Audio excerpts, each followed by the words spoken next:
จากการก้าวเข้ามาจำหน่ายในสปป.ลาวอีกครั้งของ Mazda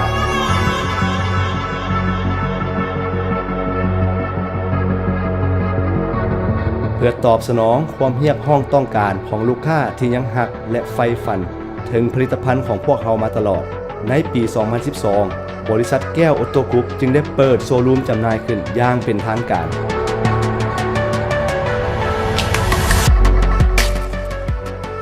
ตลอดระยะ 7 ปี พวกเรามีความภาคภูมิใจที่สุดที่ได้รับใช้บริการลูกค้าทุกทานและทราบซึ่งเป็นอย่างยิ่งที่ลูกค้าเลือกใช้ผลิตภัณฑ์รถ Mazda ของพวกเรา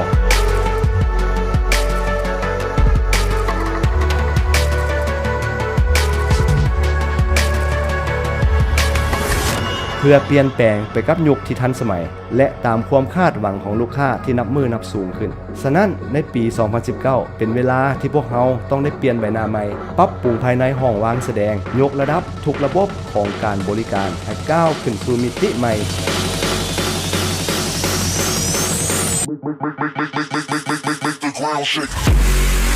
มอบความรู้สึกกับประสบการณ์ใหม่ๆเพื่อเชื่อมต่อความดึงดูดทางด้านอารมณ์และต้อนรับกับผลิตภัณฑ์ใหม่ๆที่หรูหราเข้ามาโชว์รูมเป็นหนึ่งที่ให้จุดสัมผัสถึงความอบอุ่นและเป็นไฮไลท์ที่สำคัญที่สุดสำหรับรถ Mazda และกลุ่มลูกค้าตลอดถึงพนักงานของบริษัท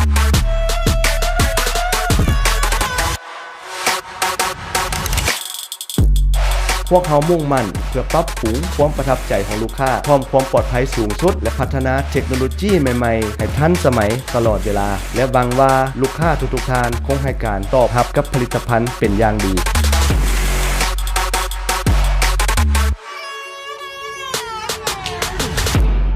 และเชิญทานเข้ามาเยี่ยมชมเพื่อสัมผัสถึงประสบการณ์ใหม่ๆในโชว์รูมของพวกเขาบริษัทแก้วออโต้กรุ๊ป